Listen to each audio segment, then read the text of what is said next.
इस कार्यक्रम के पुण्यार्चक हैं स्वर्गीय पंडित श्री रतनलाल जी बैनाड़ा की स्मृति में बैनाड़ा उद्योग लिमिटेड, आगरा।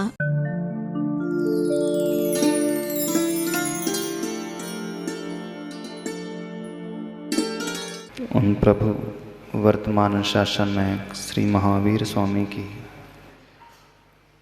जन्म कल्याणक महोत्सव की भावना किस प्रकार से तीर्थंकर प्रभु का जन्म कल्याणक महोत्सव व्यक्ति को मनाना चाहिए, क्यों मनाना चाहिए, कब कब मनाना चाहिए, कुछ प्रश्न उठने चाहिए। एक सीधी सी बात है, जब जब आपके घर में किसी बालक का जन्म होता है तो आप खुशी से भर उठते हैं। हर गृहस्थ जो दाम्पत्य जीवन लेकर के जी रहा है, आने वाले उस जीव को लेकर के बहुत उत्सुक रहता है। अभी वो बालक जो पैदा नहीं हुआ है, यहाँ तक कि जो गर्भ में नहीं आया है, तब भी आपकी प्लानिंग शुरू हो जाती है। विवाह होते ही हो जाती है कि जब घर में कोई वो बालक आएगा तो हम क्या क्या करेंगे, क्या उसे भविष्य में बनाएंगे। सपने देखना हर माँ प्रारंभ कर देती है।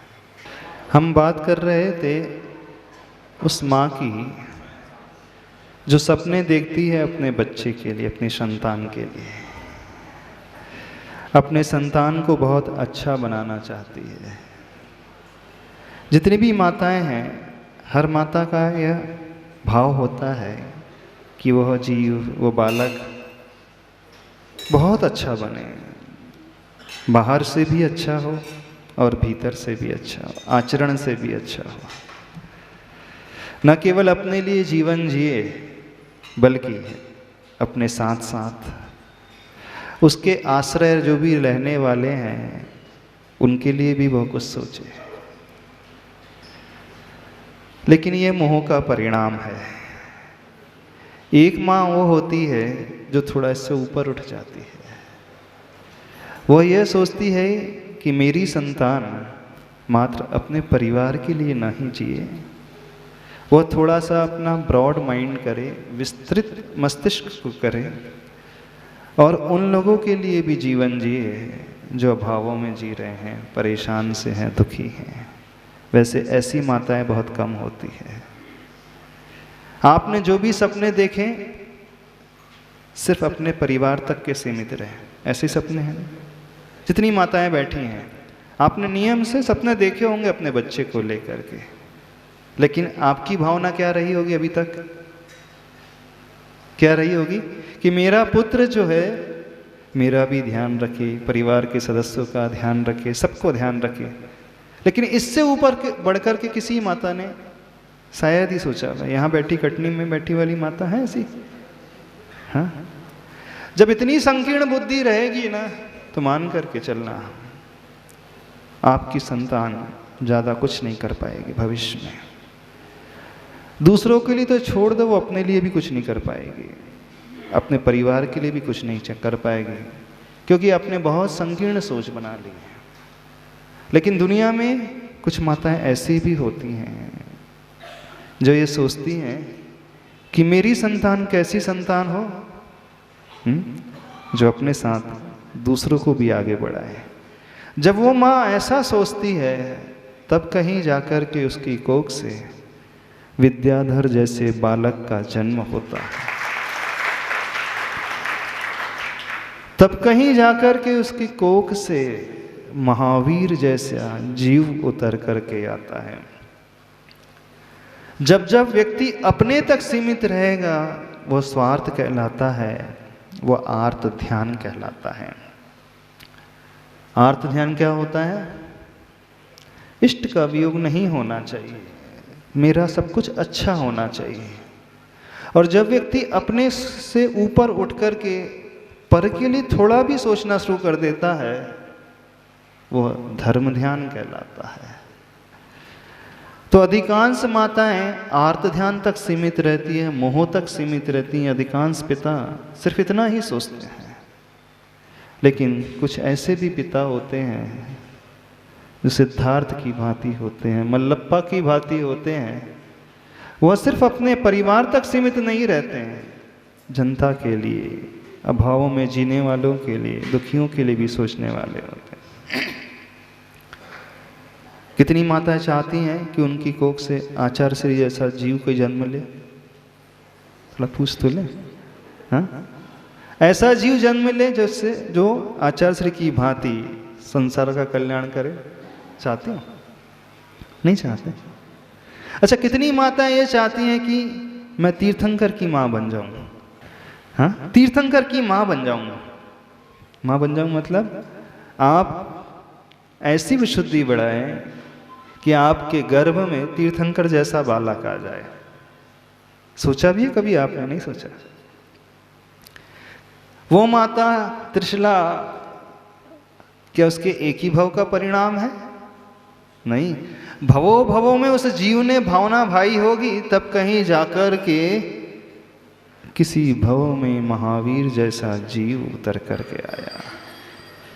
यानी अच्छी माँ बनने के लिए, अच्छा पिता बनने के लिए, अच्छा इंसान बनने के लिए व्यक्ति को स्वार्थ से ऊपर उठना बहुत जरूरी है, और ऐसी भावना भाना बहुत जरूरी है। और ऐसी भावना भाओगे, जगत कल्याण की भावना भाओगे, तो नियम से मानना आपका कल्याण तो अपने आप ही हो जाएगा। हमेशा हर व्यक्ति अपने लिए प्रभु से मांगता है, शांति धारा करता है अपने लिए करता है, याचना करता है अपने लिए करता है। एक बार तो दुनिया के लिए मांग करके देखो, अपने लिए कभी मांगने की जरूरत नहीं पड़ेगी। एक बार संसार के लिए मांग करके तो देखो, भगवान से मांगो। मांगना बुरा नहीं होता। हम कह रहे हैं मांग लेना, आकांक्षा रख लेना, बुरा नहीं होता है। लेकिन आकांक्षा कौन सी होना चाहिए? प्रभु, मैं आज तक हर भाव में बड़ा स्वार्थी रहा है, जब जब तेरी पूजा की है सिर्फ अपने लिए, अपने परिवार के लिए की, बच्चों के लिए की है। लेकिन मैं अपनी अब दृष्टि को बदल रहा हूँ, बदल रही हूँ। अब मैं इस दृष्टि को लेकर के आता हूँ कि मांग रहा हूँ, लेकिन सबके लिए मांग रहा हूँ, संसार के लिए मांग रहा हूँ। और ऐसा ध्यान सबसे विशेष, बड़ा महान धर्म ध्यान माना जाता है। और इस ध्यान को भाने वाला, इस भावना को भाने वाला जीव जो है ना, भविष्य में तीर्थंकर की पदवी को पाने वाला होता है, तीर्थंकर जैसी पुण्यशाली प्रकृति को बांधने वाला होता है। तीर्थंकर तो बहुत महान होते हैं, उनके माध्यम से कईयों का कल्याण हो जाता है, लेकिन वो उस भाव में होता है। उससे पूर्व वो क्या करते हैं अपने साथ? उससे पूर्व वो माँ क्या करती है अपने साथ? कौन सी भावना भाने वाली होती है? वो पिता कौन सी भावना भाने वाले होते हैं? मुख्य तो वो है, और सारा उसी का खेल है। बिल्कुल इस बात को मान करके चलना। आज तक का जीवन प्राय सभी लोगों का बहुत सीमित रहा है, चार दीवार तक उलझ करके रहा है, इससे ज़्यादा उलझ कर आगे नहीं बढ़ा है। और जब हम इस प्रकार के संकीर्ण बुद्धि वाले सीमित दायरे को लेकर के जीने वाले होंगे, आपकी कोख से ऐसी ही संतान पैदा होगी जो आपका भी ध्यान नहीं रख पाएगी। बिल्कुल विश्वास करना, जो आपका भी ध्यान नहीं रख पाएगी, आपकी भी केयर नहीं कर पाएगी। क्यों? क्योंकि आपने शुरू से ही बहुत छोटी सोच रखी है। और एक ऐसी भी संतान होती है जो मात्र अपने माता पिता का ध्यान नहीं रखती है, दुनिया में जितने भी माता पिता हैं उनका भी ध्यान रखती है, जितने भी जीव हैं उनका भी ध्यान रखती है। ऐसा भाव अपने भीतर लेकर के आने की कोशिश तो करो। जिसके भीतर ये भाव पैदा हो जाएगा वो दुनिया का सबसे महान व्यक्ति माना जाता है। क्यों आज दुनिया आचार्य भगवान को इतना मानती है? कभी सोचा आपने? क्यों उनके पीछे पड़ी रहती है, भीड़ जुटी रहती है, लोग तांता लगाए आते रहते हैं? क्यों? क्या कारण है उसके पीछे? कभी सोचा, विचार आया आपके मन में? मानते हो ना आचार्य भगवान को? सभी लोग मानते हैं इस युग के भगवान हैं, इस युग के महावीर हैं, चलते फिरते वर्धमान है, तीर्थंकर हैं। उनसे बड़ा इस युग में वर्तमान में कोई भी नहीं है। लेकिन वो कैसे बन गए महान? कभी ये चिंतन किया आपने? कभी ये भाव भीतर नहीं पैदा हुआ वे महान बने तो कैसे महान बन गए? बस ये चिंतन अपने भीतर लाने की कोशिश करो। जितनी माताएं बैठी हैं, पिता बैठे हैं, भावनाओं में क्यों कंजूसी करते हो? भावनाओं में क्यों कंजूसी करते हो? भावना तो उत्कृष्ट होना चाहिए। जितना ऊंचा से ऊंचा सोच सकते हो सोचना चाहिए। आप लोग सोचते हो अरबपति बनने की सोचते हो, करोड़पति बनने की सोचते हो, अच्छी कोठी हो जाए सोचते हो, अच्छी गाड़ी आ जाए सोचते हो, लेकिन आप जानते हो कि आप कभी अरबपति नहीं बन पाओगे। अच्छा, कितने लोग कटनी में जो अरबपति बन सकते हैं? अरबपति, हाँ, इतने बड़े इंडस्ट्रियलिस्ट बन जाओ, 1000 करोड़ लाख करोड़ की प्रॉपर्टी हो जाए, नहीं बनते। फिर भी सोचते हो ना मुझे भी बड़ा आदमी बनना है। सांसारिक क्षेत्र में बहुत बड़ी बड़ी सोच लेकर के व्यक्ति जीता है, परिग्रह को जोड़ने के लिए बहुत बड़ी बड़ी सोच लेकर के जीता है, विषयों के लिए बहुत सारे सोचता है। जब आप जानते हो कि हम नहीं कर पाओगे फिर भी आप सोच लेते हो, तो फिर अच्छा जीवन के लिए क्यों नहीं सोचते? और जो आप परिग्रह जोड़ने के लिए, पैसे जोड़ने के लिए सोचते हैं वो तो पाप कहलाता है, समझना, वो आर्त ध्यान कहलाता है, धर्म नहीं है।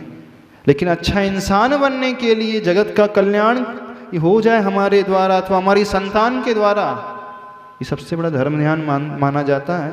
इसमें तो कोई बोली नहीं लेना आप लोगों को कि बोली लेना है। इसमें बोली लेना पड़ेगा क्या? माताओं को यदि ये सोचने के लिए कहा जाए कि सोचना कि मेरी कोख से तीर्थंकर जैसा बालक पैदा हो जाए, मेरी कोख से आचार्य भगवान जैसा बालक पैदा हो जाए, तो क्या लाखों रुपए की बोली लेना पड़ेगा? कोई आपसे जबरदस्ती साइन कराएगा, नहीं तुमने ऐसा सोचा है तो तुमको 1 लाख रुपए देना पड़ेगा, 11 लाख देना पड़ेगा, तुमने ऐसा क्यों सोच लिया? बोली लेना पड़ेगा? कहीं दान देना पड़ेगा? जबरदस्ती नहीं है। बिना द्रव्य खर्च किए, बिना कुछ किए हुए ऐसी भावना जो भाता है वही भव्य जीव माना जाता है, निकट भव्य जीव माना जाता है। अपना तो कल्याण कर ही लेगा, साथ में न जाने कितनों का कल्याण उस जीव के द्वारा हो जाता है। और शायद आप लोग ना अपना कल्याण करना चाह रहे हो और ना ही अन्यों का, तभी तो संकीर्ण बुद्धि लेकर के जी रहे हैं। आज हम एक विषय दे रहे हैं, सोचना क्यों आचार्य भगवान इतने महान बने, क्यों वो तीर्थंकर महावीर त्रिशला की कोख में ही आए, आप जैसी माता की कोख में क्यों नहीं आए? आप भी तो माँ हो, नहीं हो माँ? इतनी सारी बैठी है महिला वर्ग, प्राय सभी माँ बनी होंगी अपने जीवन काल में, माँ हो ना। आपने ये क्यों नहीं सोचा कि हमारी कोख में ऐसा जीव क्यों नहीं आया? आप कहो कि हमारे जीव तो चौथे काल की बात थी, अभी तो हम पंचम काल में रह रहे हैं, ऐसा माहौल है। तो आचार्य विद्यासागर जी पंचम काल के, चौथे काल के? कौन से काल के आचार्य विद्यासागर जी बताइए? हाँ, उनकी माँ चौथे काल की, पंचम काल की है? पंचम काल की। तो उस माँ ने क्या भावना भाई होगी? उस पिता ने कौन सी भावना भाई होगी अपने जीवन में? कभी प्रभु के पास आओ ना, तो ऐसी भी भावना भाया करो, प्रभु के दर्शन किया करो तो ऐसी भी भावना भाया करो। गुरु के दर्शन करना ना, आचार्य भगवान के दर्शन करने जाओ तो ऐसी भावना भाना भीतर से।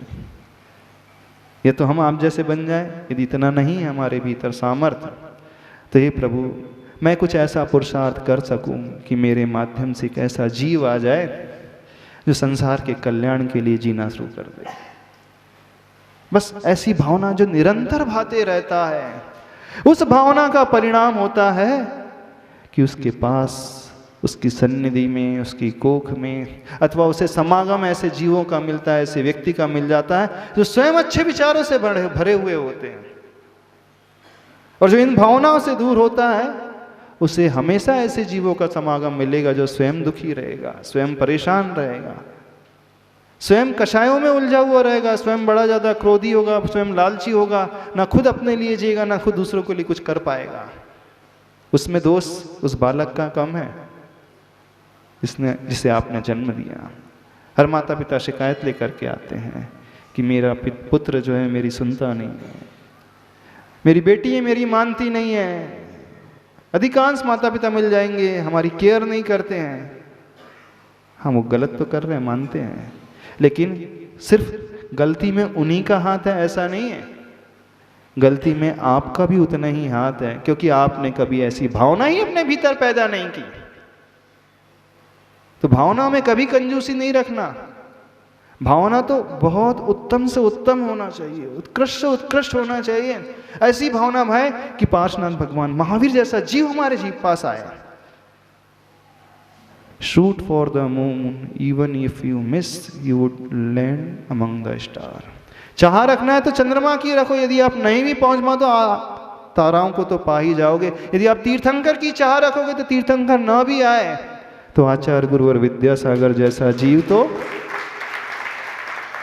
आ ही जाएगा। और आपके पास कौन सा जीव आता है देख लेना, वो व्यसनों में लीन है? हाँ, नहीं है। वो आपका कहना नहीं मानता है, वो आपको दवा नहीं देता है। हाँ, दवा अवश्य देता है, दवाई तो नहीं देता लेकिन दवा अवश्य देता है ना। ऐसे ऐसे जीव शिकायत करते हैं। तो बताइए क्या करना है? क्यों यहाँ पर बैठे हो आज? क्या सोच करके आए हो? हमें महावीर जयंती कैसे मनाना है? महावीर जयंती महावीर की जयकारों से नहीं मनती है, इस बात को समझना। जियो और जीनो दो ये नारा लगाने मात्र से नहीं होता है।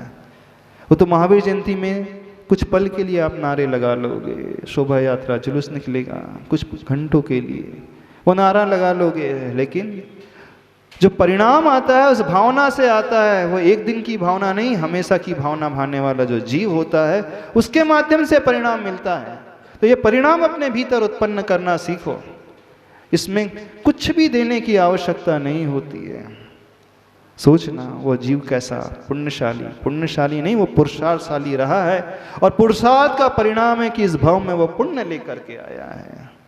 जितने भी जीव हैं, जितने भी महान आत्माएं हैं जो एक एक भाव में अपना कल्याण कर जाती हैं, चाहे वो सौधर्मेंद्र हो चाहे वो उसकी सची हो, दोनों ही जीवी इतनी ही महान आत्मा है, वो भी अगले भाव में आकर के मनुष्य बन करके मुनि दीक्षा लेकर के उसी भाव में कल्याण कर जाते हैं।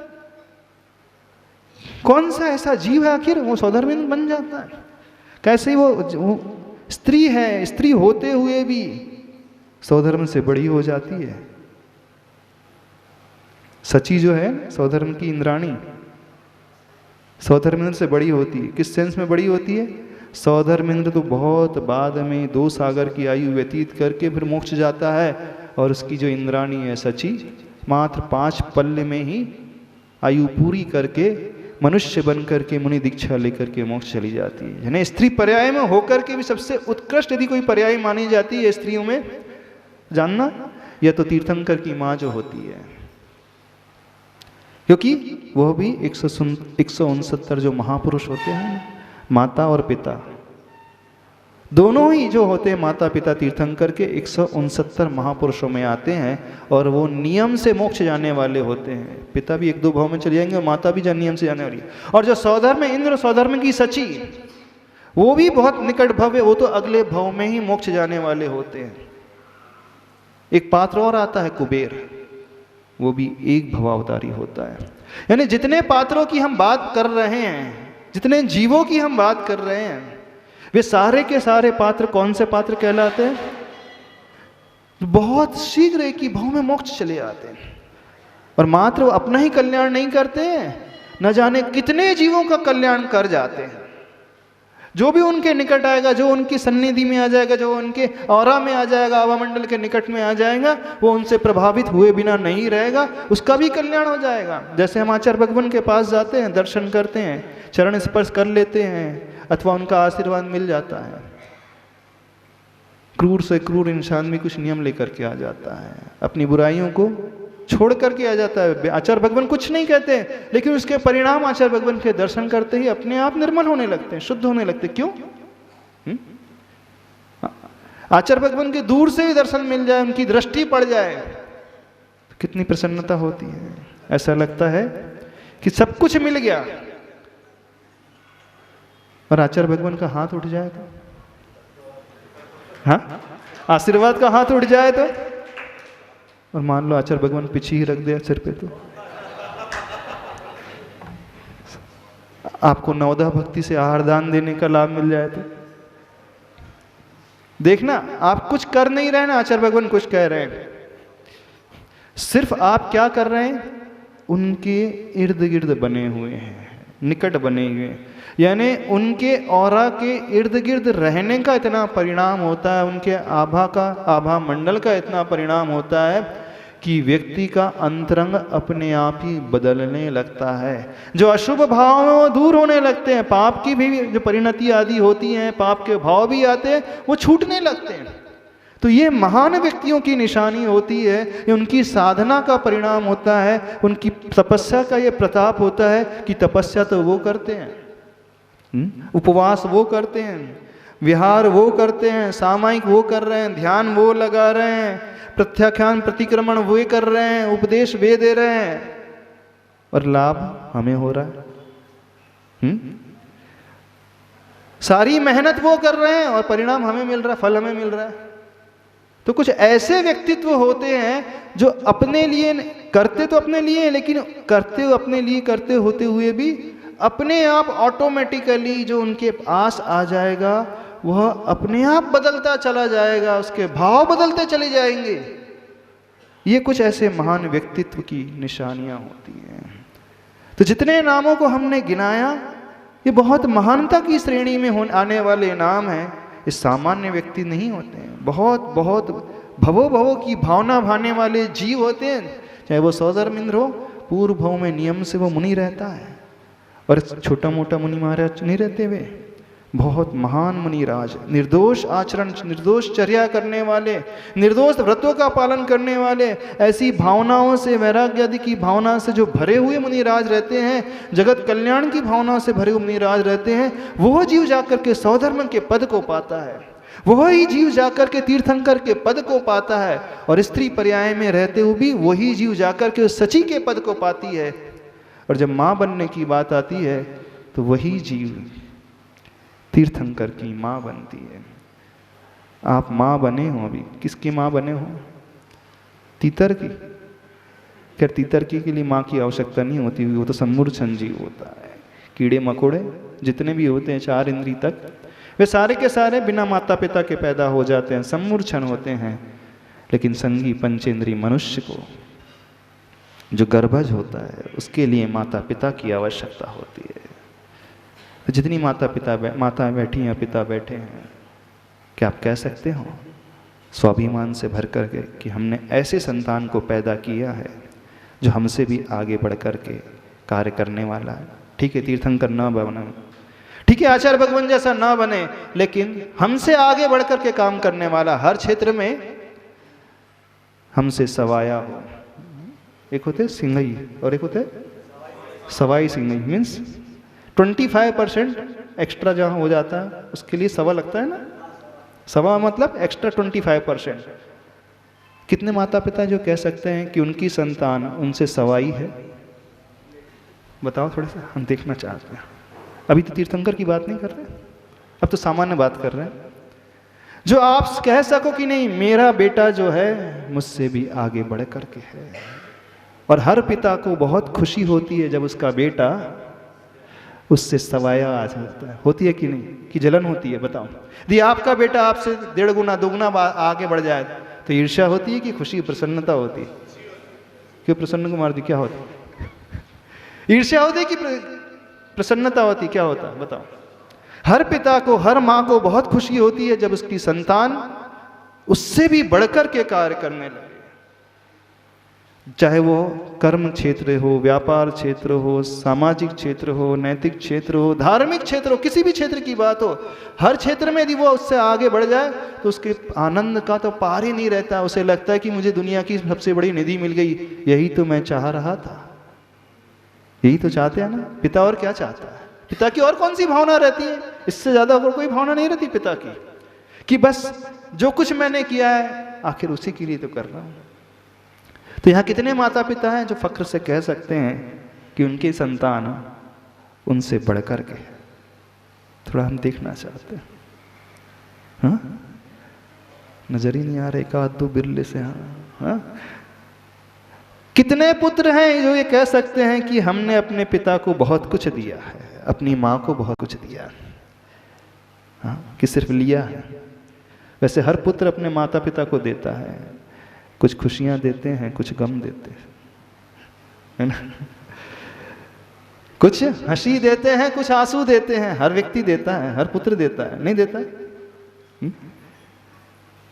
वो जो स्वार्थी संतान होती है वो सिर्फ अपने माँ बाप से लेना जानती है। लेना ही जानती है ना, देना नहीं जानती है ना। तो कितने बेटे हैं, कितनी बेटियां हैं जो कह सकते कि हमने अपनी माँ की आंखों में आंसू नहीं, ऐसी खुशियां दी हैं, ऐसी खुशियां दी हैं कि वो जब मेरे बारे में सोचेगी तो गर्व से कह सके कि मेरी ऐसी संतान है जो हमेशा मुझे खुशी देना जानता है, मेरे लिए कुछ भी करने को तत्पर है, मेरे लिए जी जान लगाने के लिए तत्पर है। सही संतान वो मानी जाती है। नहीं है तो अपने लिए तो हर कोई जी लेता है। पशु भी जी लेते अपने लिए, नहीं जी लेते। पेट ही भरने की बात है तो पशु भी अपना पेट भर लेते हैं, कोई बड़ी बात नहीं पेट भरने में। जीवन चलाने में कोई बड़ी बात नहीं होती। रास्ते का भिखारी भी जीवन चला लेता है, जी लेता है वो भी अपनी आयु जितनी होती है। टैक्सी ड्राइवर जो होता है, रिक्शा चलाने वाला जो हमाल होता है ना, आप क्या नौकरी करता है, 100 रुपये 200 रुपये 250 300 रुपये रोज कमाता है, वो भी गुजर बसर कर लेता है, भूखा नहीं मरता। वो मरता जो 200 रुपये कमा रहा है रोज का, वो भी पेट अपना तो भर लेता है, बच्चों को भी पाल लेता है। लेकिन जब बात खुशी देने की होती है तो हम उस जीवन की बात नहीं कर रहे हैं जो पेट के लिए जीता है, उस जीवन की बात नहीं कर रहे हैं जो गुजर बसर के लिए जी रहा है। हम बात कर रहे हैं उस संतान की, उस व्यक्ति की जो देना जानता है खुशियां को, जो देना जानता है खुशियों को। समझना, जो देना जानता है वही सही संतान होती है, वही सही पुरुष माना जाता है, वही सही माता मानी जाती है, वही सही व्यक्ति माना जाता है कि नहीं उसने सिर्फ लिया ही नहीं है, उसने दिया भी है। और जब हम देते हैं धर्म वहीं से शुरू होता है। समझ रहे हो कि नहीं? जब हम देना जानते हैं वहीं से धर्म शुरू होता है। तो महावीर को क्यों सभी लोग पूज्य मानते हैं? महावीर भगवान ने सिर्फ दिया है जगत के कल्याण के लिए। आचार्य भगवान के आगे भीड़ क्यों है? आचार्य भगवान हमेशा दे रहे हैं। देख लेना, आचार्य भगवान जब कर्नाटक से आए थे कुछ नहीं था उनके पास, खाली हाथ थे, भाषा भी नहीं थी, हिंदी भी नहीं थी। लेकिन आचार्य भगवान ने बुंदेलखंड के लिए क्या क्या दिया है? क्या क्या नहीं दिया ये कहो। दिया नहीं, क्या क्या नहीं दिया ये कहो। सब कुछ दिया आचार्य भगवान ने। बुंदेलखंड क्षेत्र के लिए चेतन धन दिया है, चेतन धन दिया है, क्षेत्र दिए, ज्ञान दिया है, विवेक दिया है, संस्कार दिए हैं, सब कुछ तो दिया है। जीना सिखाया है, पुण्य क्या है पाप क्या है ये सब सिखाया है, ये दिया है ना सब। तो जो ऐसे व्यक्ति होते हैं जो देना जानते हैं वे ही महानतम लोगों की श्रेणी में आने वाले होते हैं। और जो सिर्फ लेना जानते हैं अथवा अपने लिए, अपने पेट के लिए, अपने गुजर बसर के लिए जीते हैं, वह पशु से भी गाय बीते माने जाते हैं। पशु जो होता है ना, गाय भी देती है, देखना नहीं देती, उन बच्चों को पाल लेती है जिसकी माँ नहीं होती है, उसी के दूध पर वो बच्चा जीवित रहता है। कोई भी पशु गति का जीव उठा करके देख लो, वो हमेशा सबके लिए देता है। जीते जी भी देता है और मरने के बाद भी देता है। उसकी चमड़ी भी काम आती है, नहीं आती? जीते जी तो देता ही है, मरने के बाद भी दे करके जाता है, उपकारी बन करके जाता है। और कुछ ऐसे जीव हैं संसार में मनुष्य गति में रहने वाले, कैसे हैं? लेने वाले हैं सब। लेने वाले हो ना कि देने वाले हैं? अच्छा, देने वाले कितने, थोड़ा हम जान तो ले, देने वाले कितने हैं? देना सीखो। जब हम देते हैं तभी हम पाते हैं। एक सिंपल सा रूल है, गिव एंड टेक। पहले दिया जाता है, देन वी रिसीव। बीज पहले बोया जाता है, फिर बाद में फल मिलते हैं। बिजनेस में भी पहले इन्वेस्ट किया जाता है, फिर बाद में कमाई होती है। संसार का नियम है कि जब तक हम छोड़ेंगे नहीं तब तक हम पाएंगे नहीं। दिन की शुरुआत आप खाने से करते हो कि छोड़ने से करते हो? त्याग से करते हो कि ग्रहण से करते हो? पहले बताना। और जो व्यक्ति ग्रहण से शुरू करे तो वो बीमार माना जाता है, स्वस्थ माना जाता है। बात समझ में आ रही? जो स्वस्थ व्यक्ति होता है वो दिन की शुरुआत पहले त्याग करता है, दिन ग्रहण करता है ना? और जो अस्वस्थ होता है वो बड़ा परेशान रहता है, दवाई लेना पड़ता है उसको, डॉक्टर के चक्कर लगाते रहता है, वैद्य के चक्कर लगाते रहता है, पेट ही ठीक नहीं रहता है। गलत तो नहीं कह रहे? वो अस्वस्थ रहता है और वो खाएगा भी, मन प्रसन्न नहीं रहेगा, रुचिकर नहीं लगेगा, उसके शरीर को भी नहीं लगेगा। क्यों? क्योंकि उसकी वृत्ति जो है संग्रह वृत्ति रही है, त्याग वृत्ति नहीं रही है। कुछ समझ में आ रही है बात कि नहीं समझ में आ रही है? तो क्या करना है? हम चाहते हैं उन माताओं को, उन पिता को देखने के लिए जो माँ ऐसी भावना भाए, हे प्रभु मेरी कोख से इस पर्याय में ना सही किसी पर्याय में तो भगवान महावीर जैसा, आचार्य गुरुदेव जैसा बालक जन्म ले ले। आज भी भावना भाओगे तो नियम से मान करके चलना, किसी ना किसी भाव में आपकी वो भावना अवश्य फलीभूत होगी। क्योंकि एक भावना का परिणाम, एक भाव की भावना का परिणाम नहीं होता जो तीर्थंकर की माँ बनती है। कई भाव में भाई हुई भावना के परिणाम होता है, एक भावना का परिणाम नहीं है। आचार्य भगवान जैसे गुरुदेव मिल गए। एक बहुत बड़ा हिंदू पंडित आया था, जब उसने आचार्य भगवान के दर्शन किया, आचार्य भगवान के चेहरे को देख करके, रूप को देख करके उसने वही घोषणा कर दी, ये जो जैनों के सबसे बड़े गुरु हैं इसी भव के गुरु नहीं, ये तो भवो भवों से मुनि बनकर आए हैं, साधु बनकर के साधना की है, तपस्या की है, यानी कई भवों की उनकी साधना का परिणाम है जो आज इतने ऊंचे पहुंचे हैं। आचार्य भगवान को देख करके उसने घोषणा कर दी थी, उनके रूप को देख करके घोषणा कर दी थी, कई भवों में ये मुनि बन करके साधना की है, आचार्य बन करके साधना की है और जगत के कल्याण के लिए भावना भाई है, उसी का परिणाम है। आचार्य भगवान किसी से कुछ नहीं बोलते, सारी लक्ष्मी उनके चरणों में है। अंतरंग लक्ष्मी बहिरंग लक्ष्मी उनके चरणों में है, चेतन लक्ष्मी उनके चरणों में है। वो पुरुष उनके चरणों में आ जाते हैं, दीक्षा के निवेदन कर लेते हैं। क्यों? एक भाव की भावना का परिणाम नहीं है। तो हम आपसे कह रहे, जितनी माता बैठी हैं ऐसी भावना भाना कि हे प्रभु इस बार हम महावीर जयंती मना रहे हैं, इस भावना को लेकर के मना रहे हैं कि हमारी कोख से कभी ना कभी तो ऐसा जीव आकर के जन्म ले जो अपने लिए नहीं जगत के कल्याण के लिए सोचे। ऐसी भावना भाओगे तो नियम से भले ही तीर्थंकर महावीर की माँ ना भी बन पाओ, एक मुनि महाराज की माँ अवश्य बन जाओगी, एक आचार्य परमेष्ठी की माँ अवश्य बन जाओगी। भले ही आप सिद्धार्थ की भांति बन ना पाओ, लेकिन एक ऐसे योग्य पिता बन जाओगे, और ऐसा योग्य पिता बन जाओगे जो योग्य संतान को जन्म देने वाला होगा, तो वो आपकी भी केयर करेगा, समाज की भी केयर करेगा। समझ में आ रही है बात? नहीं आ रही है तो क्या करना है? इस बार महावीर जयंती कैसी मनाना है? एक बात और रखी थी आप लोगों के सामने, उन गरीब लोगों के उत्थान के लिए भी सोचना है, लेकिन यह तब संभव होगा जब ऐसे योग्य पात्र नजर आएंगे, क्योंकि बिना पात्र के यह संभव ही नहीं है। बिना माता पिता के वो तीर्थंकर महावीर भी नहीं आ सकता। वो सौधर्म इंद्र, जो सौधर्म इंद्र की सची जो बनती है, वो भी महान व्यक्तियों की श्रेणी में आती है। क्यों पंच कल्याणक में लोगों की होड़ लगी रहती सौधर्म इंद्र बनने? कुंडलपुर में पंच कल्याणक में तो 24 माता पिता बने, क्यों होड़ लगी थी? क्या है सौधर्म में? क्या वो नाटक है? कुछ लोग बोलते नाटक ही चल रहा है, भगवान का गर्भ कल्याणक मनाना है, वो 16 स्वप्न दिखाना है, वो 56 कुमारियां देवी आएंगी, वो अष्टकुमारी देवी माता की सेवा करेगी। बोले नाटक ही तो चल रहा है।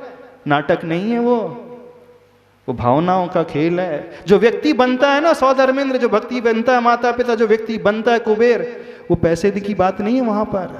वो कौन सी भावना भा रहा है? वो बीजारोपण कर रहा है। अगले भाव में, किसी भाव में नियम से वो कुबेर बनेगा। नियम से वो सौधर्मी बनेगा, नियम से उसके कोख में एक ऐसी संतान आकर के जन्म लेगी जो सबका कल्याण करने वाली होगी। और मान लीजिए वो कुबेर अगले भाव में, तो वो वैसा कुबेर बनेगा और उसका परिणाम देखना वर्तमान के इसी भाव में भी वह वर्तमान का भी कुबेर बन जाता है। तो यह ऐसा प्रताप होता है उस भावना का। समझ रहे हो कि नहीं समझ रहे हो आप लोग? जो अष्टकुमारियाँ बनती हैं वो भी साधारण नहीं होती हैं, वे होती हैं स्त्री पर्याय में, लेकिन वे अष्टकुमारियाँ जो हैं वो ब्रह्मचारिणी जैसी मानी जाती हैं। तीर्थंकर की माँ की सेवा करती हैं। आप तो किस किस की सेवा करते हो? एक बार तीर्थंकर की माँ की सेवा करने वाली बेटी को तो जन्म दो। वो 56 कुमारियाँ बनकर के दिखाओ तो सही, तो क्या फर्क पड़ेगा उसका जानते हो? आपकी बेटी जो है ना कभी भाग करके शादी नहीं करेगी। देखना, जो अष्टकुमारी 56 कुमारी बन जाएगी, आपकी बेटी भविष्य में कभी बिगड़ेगी नहीं, कभी गलत काम नहीं करेगी, व्यसन नहीं करेगी, संस्कारित बनी रहेगी। लोगों को लगता है अष्टकुमारी बना दिया तो क्या होता है? नहीं, एक बीजारोपण कर रहे हैं, एक संस्कार का बीजारोपण कर रहे हैं। तो जो ऐसा जीव होता है, सौधर्म आदि जीव होता है, भगवान के माता पिता बनने वाले जीव होते हैं, वे अद्भुत जीव होते हैं, महान जीव होते हैं। कोई प्ले नहीं करते, नाटक नहीं करते हैं। तो ऐसे ही इस बार महावीर जयंती मनाना है कि नहीं मनाना है? मनाना है कि नहीं? सौधर्मेंद्र बनना है किसी को? सची बनना है? नहीं बनना। महाराज जी आपकी बातें बस अच्छी लगती है, हमको बनना अन्ना नहीं है। यानी कि कटनी के लोग जो हैं परवश होकर के ही त्यागेंगे, दस्त लग करके ही सुधरेंगे। जब हॉस्पिटल में एडमिट होंगे तभी सुधरेंगे। क्यों मास्टर ऐसे लोग हैं कटनी? कैसे बताओ तो हमें? पंडित जी आप ही बता दो, कौन बताएगा? डॉक्टर साहब है भी तो, अध्यक्ष जी कैसे लोग हैं? जब दस्त लगेंगे, जब हॉस्पिटल में एडमिट, तब समझ लेंगे कि स्वयं सवेरे अपने अपने स्वेच्छा से फ्रेश हो जाएंगे, त्यागेंगे। किसी ने नहीं भाई। किस माँ ने भावना भाई है कि मैं आचार्य भगवान जैसे जी बालक को जन्म दे सकूं? किस पुरुष ने भावना भाई है कि मैं भी वो सौधर्म बन सकूं जैसे वो सौधर्म रहता है, स्वर्ग से उतर करके सारी की सारी क्रियाएं करता है, भगवान को गोद में उठा करके उस पांडुक शिला में ले करके जाता है जहां भगवान तीर्थंकर का अभिषेक होता है। किस स्त्री ने भावना भाई होगी कि मैं सौधर्मेंद्र की सची बन करके उस कार्य को कर सकूं? बताइए, किस महावीर जयंती में भावना भाई है आप लोग? भाई तो क्या करना है?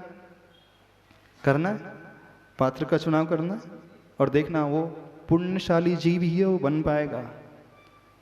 बात अमीर की नहीं है, बात बोली की नहीं है, बात पैसे की नहीं है, बात किसकी है यहाँ पर? उस भावना की और पुण्य की बात है। तो जो पुण्यशाली होगा देखना कोई सामान्य व्यक्ति भी निकल करके आएगा, बड़े बड़े बैठे रह जाएंगे, वे सोचते रह जाएंगे, बोले क्या करना है? बोले ये तो नाटक चल रहा है, 2 दिन की बात है, 3 दिन ही। तो इस पंच कल्याणक में, इस महावीर जयंती में वही गर्भ कल्याणक की क्रियाएं दिखाई जाएंगी, वही जन्म कल्याणक की। और जब 14 तारीख को महावीर बालक का जन्म होगा तो जो सौधर्मिंद बनेगा यहीं पर उसका दृश्य दिखेगा। वो सची अपने हाथों में से उस बालक को उठाएगी, वो सौधर्मेंद्र अपने हाथों में उठाएगा और वो ऐरावत में बैठा कर लेकर के जाएगा। तो ये कोई नाटक नहीं है, वो सौधर्मेंद्र की भावना ही उसे उस रूप में ले जाती है। क्योंकि जब आप सपने देखते हो और सपने में आप बिल्कुल अपने आप को वैसे ही महसूस करते हो कि नहीं? यदि आप सपना देख रहे हो अग्नि लग गई है तो एकदम से हार्ट बीट आपकी बढ़ जाएगी, हार्ट बीट बढ़ जाएगी, एकदम डर सा लगना, एकदम से व्यक्ति उठ जाता है। और जैसे आंख खुलकर देखता है यहाँ तो आग है ही नहीं। जब आग थी नहीं तो आपकी हार्ट बीट क्यों बढ़ गई डॉक्टर साहब? जब अग्नि थी नहीं तो हार्ट बीट क्यों बढ़ गई? वो डर क्यों गया? भय से क्यों डर गया? भले ही आग नहीं थी लेकिन वो सोच रहा था यहाँ अग्नि जल रही है, इस कारण उसकी हार्ट बीट बढ़ गई, ब्लड प्रेशर बढ़ गया, सब कुछ बढ़ गया। बस ऐसा ही होता है। जब आप भावना भाते हो कि मैं सौधर्म हूं तो भले ही ओरिजिनल नहीं हो, विक्रिया से बने हो, लेकिन आपके भाव क्या महसूस कर रहे हैं? वह आप सौधर्मेंद्र बनकर के कल्याणक कर रहे हो। जब आप भावना भाते हो कि मैं सिद्धार्थ हूं, मैं माता हूं, तो आप नाटक नहीं कर रहे हो, आप अंदर से बिल्कुल उसी रूप हो जाते हो, तद्रूप हो जाते हो। जब आप कुबेर की भावना भाते हो तो उस रूप हो जाते हो। बस इस बात को समझने की कोशिश करना।